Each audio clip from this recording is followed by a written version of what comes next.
Hello.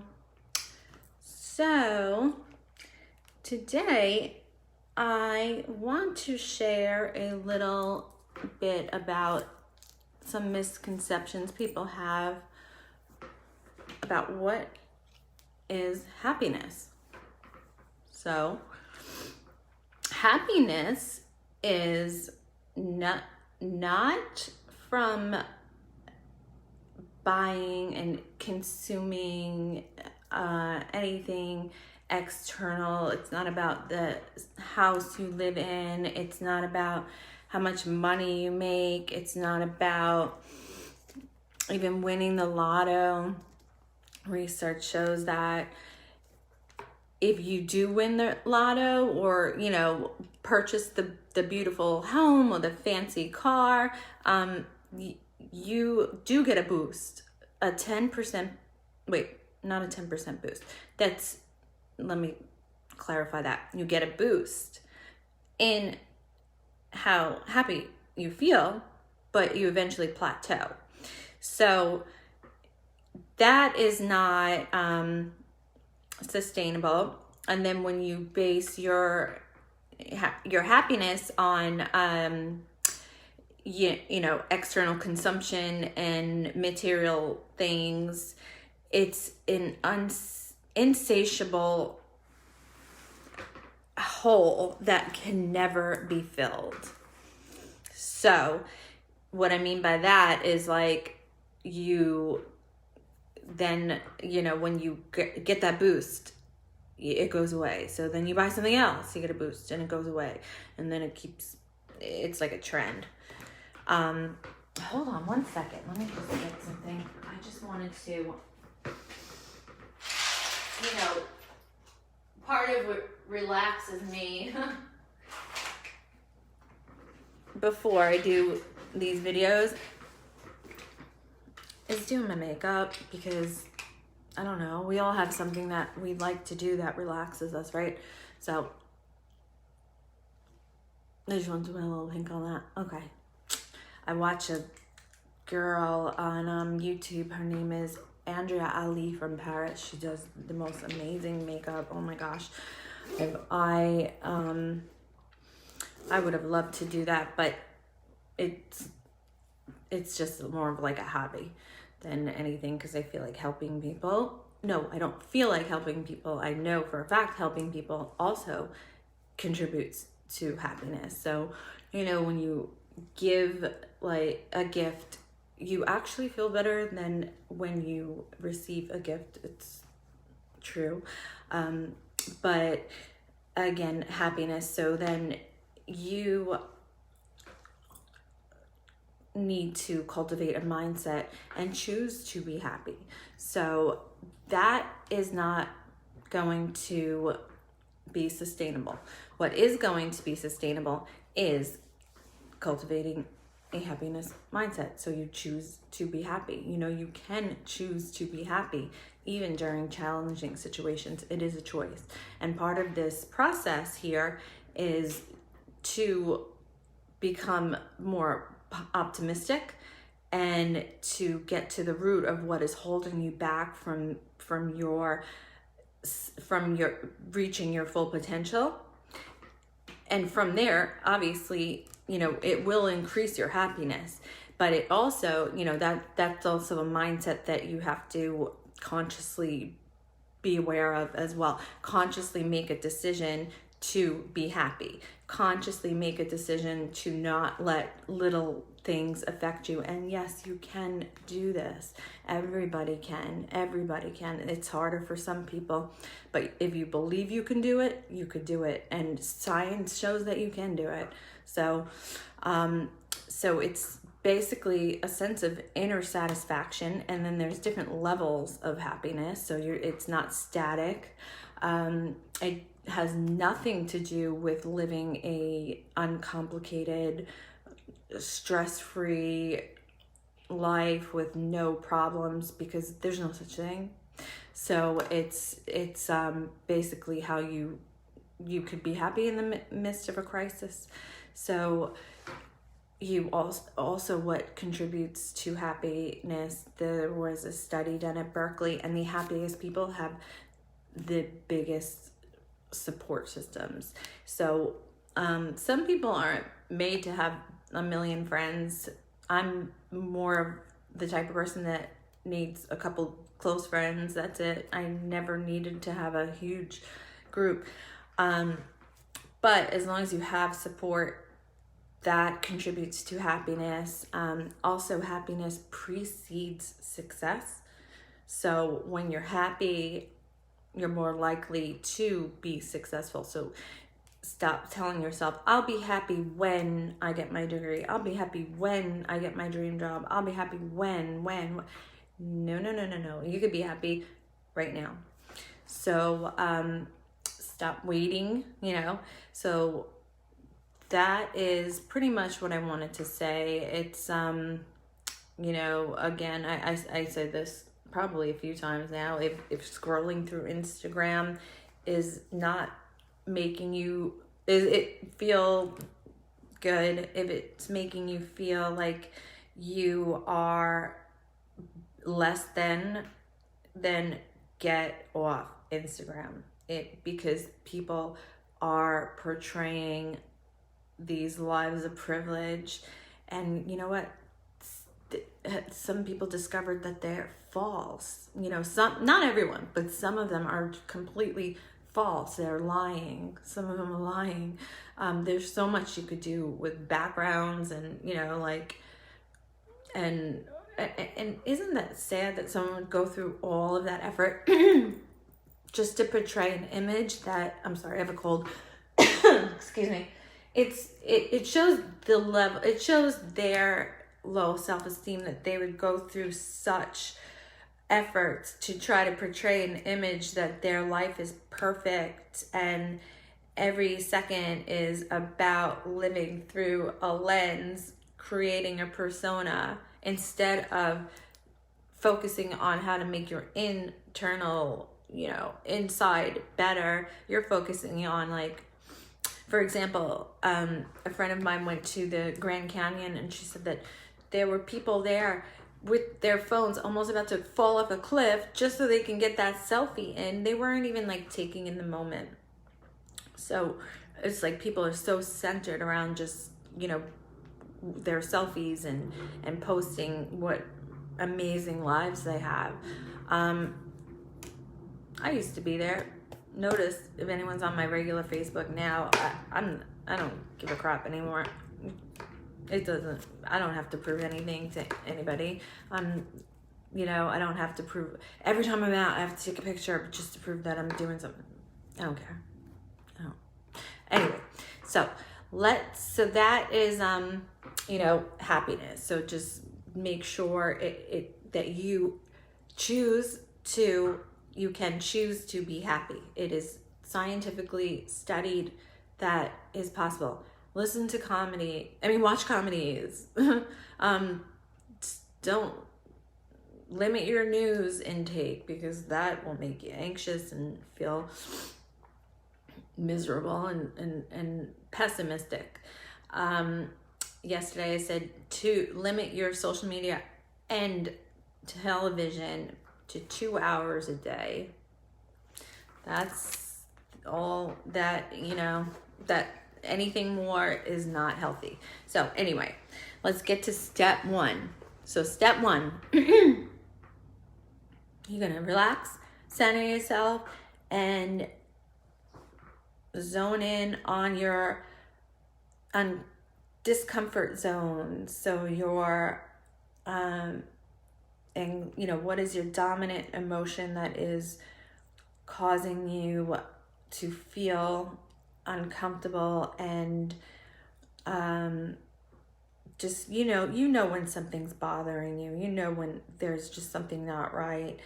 I'll give you an example. When I used to go partying a lot when I was younger, I would go out at night and I'd wake up the next morning, I'd be like, I know something bad happened last night, but I didn't know exactly what it was until I started thinking. But your body knows when something is going on. That was a real example, but not you know, that was a long time ago.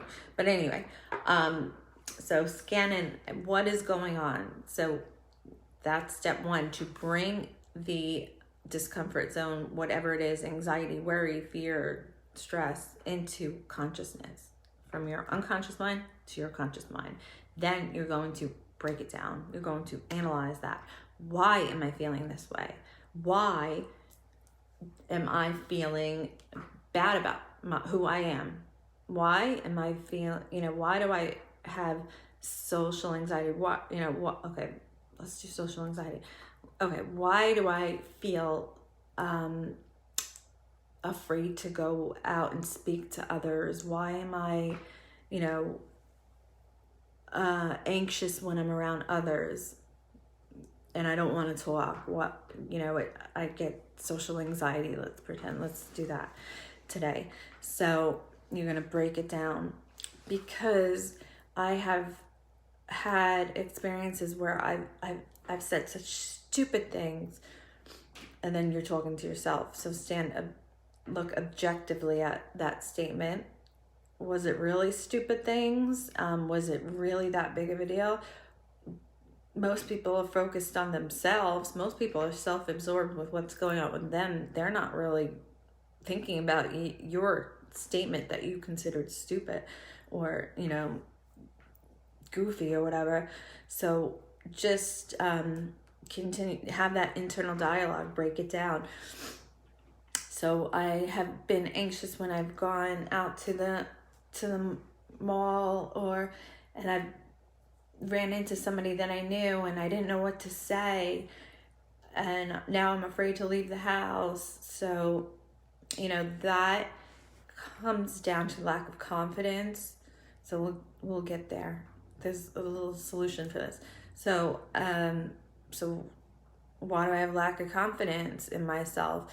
Well, maybe because of the pandemic, I haven't been talking to anybody and I forgot how to use my social skills. That has happened to a lot of people. Okay, so, but the deeper issue, there's a root. So that's not the deepest issue. The root is the confidence. So dig deep into that and then figure out where the lack of confidence is coming from. So you're going to keep asking yourself questions.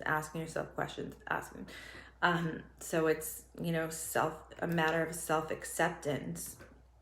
So you got to use these discomfort zones, which are anxiety, and it manifests as social anxiety and all kinds of generalized anxiety. Use those discomfort zones to wheel you back into who you are by being self-aware. That's what they do. When you can manage them properly, and manage them by confronting them, breaking them down, and analyzing the root of it, okay? Then you're going to write it down, what you've discovered. So what did you discover? So the root is a lack of confidence because you have had I keep going back to this dysfunctional upbringing, and you were told that you were never good enough, or, or you are, that doesn't even have to be the case. It could be that you were brought up in a home where you had to meet a certain level of expectations, and that's not who you are. Okay. Whatever the case may be, you're writing it down. So that's step 3. Step 4, you're going to look at what you wrote yesterday and look for trends, connections, and just triggers. So analyze step 4. Now step 5 with social anxiety. This is a good one. So what you're going to do is you're going to, now this is 2-pronged, because social anxiety is one of the things that you can use this technique as needed to deal with social anxiety, but also use it to deal with your low self-esteem by accepting yourself. So there's 2 issues right now. So when that happens, you want to continue your path with developing more self-acceptance. So you're going to continue straight ahead with telling yourself that we are all unique, and there's nothing wrong with you, and maybe you don't like who you've become, but you're working on it, and you are not going to hold yourself hostage for the things that you did in the past. And then you remind yourself that at least 7 times a day by putting an alarm in your phone, or every time you have a negative feeling, emotion, memory, remind yourself of the statement, right? So social anxiety. So what you're going to do in this case, okay, because you have wired in social anxiety, so your neural networks now have this fear and this irrational fear that every time you go out, you're going to have an anxiety attack. So how you do it, you're going to set yourself up to succeed in social situations, right? So you're going to make a plan. And the plan starts with, like I said, setting yourself up to succeed. So you got to get out of your comfort zone, and you have to challenge yourself. So in order to do that, you're going to go, I'm going to the store today, and I'm going to pick up one thing. If my mind starts to get anxious, I'm going to focus on the task at hand. I'm only going to pick up cat food, whatever. And I'm going to stop my thoughts from going into the rabbit hole of anxiety. And I'm going to stop it, because we have the ability to do that. And I'm going to tell myself, most people are self-absorbed into what is going on with them. They don't care about me. And just keep going. And then do that one task. Okay?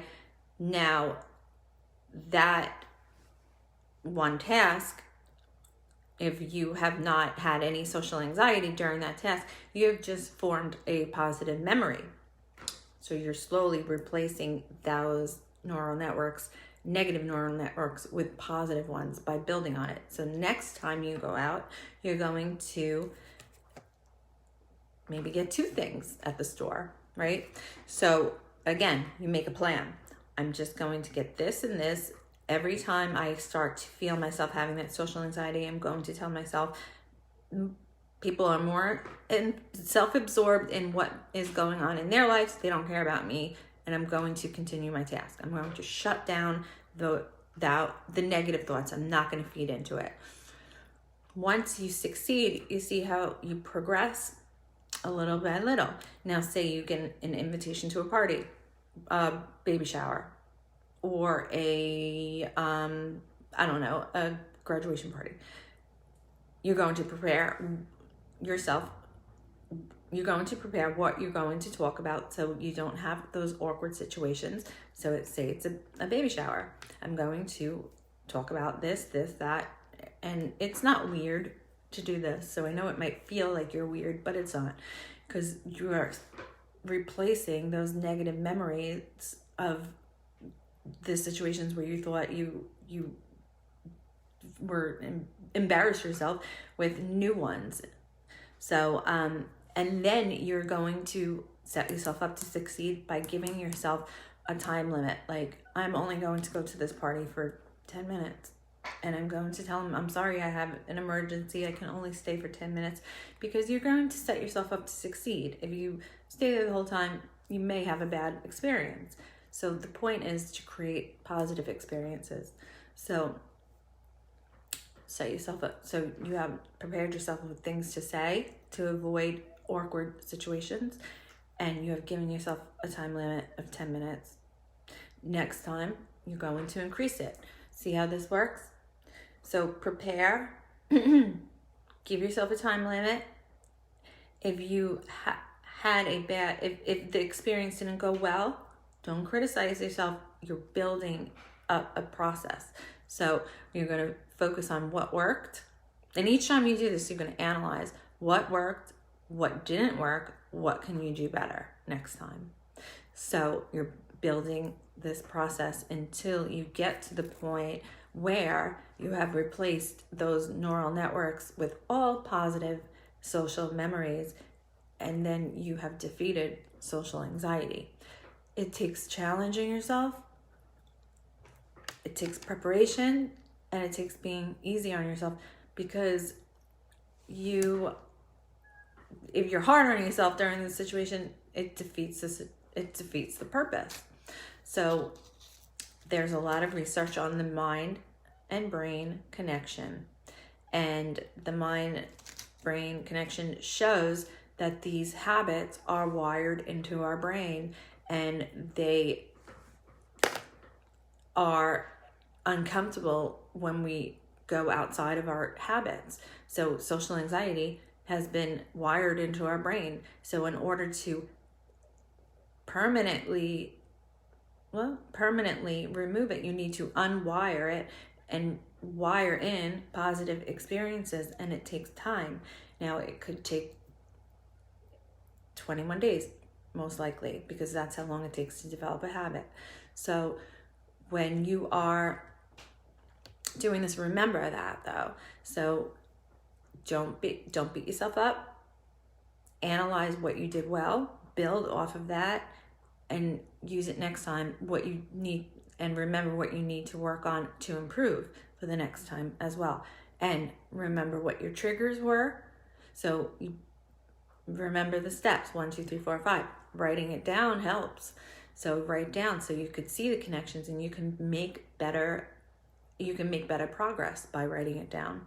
So then you look back at what you wrote last time that you had an experience where you were trying to beat your social anxiety.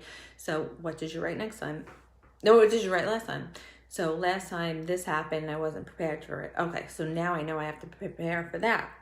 So, and then you're gonna go on, and then like step 5 is what you're going to tell yourself. So you see how you can use these 5 steps daily to form a habit of positive thinking and getting to the root of your problem that is in your unconscious mind that is preventing you from reaching your full potential, but also you're using it situationally by using it for social anxiety, because social anxiety is not your root issue. It's just something that has occurred from lack of confidence.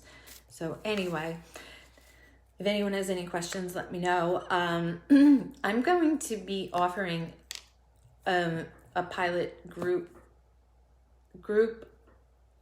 coaching for increasing your self-confidence, and meeting with several people once a week for 3 months to really get to the foundation of your root issues, and then your mindsets, like happiness, how we discussed that, situations like social anxiety, and really work on them in a supportive environment on a regular basis.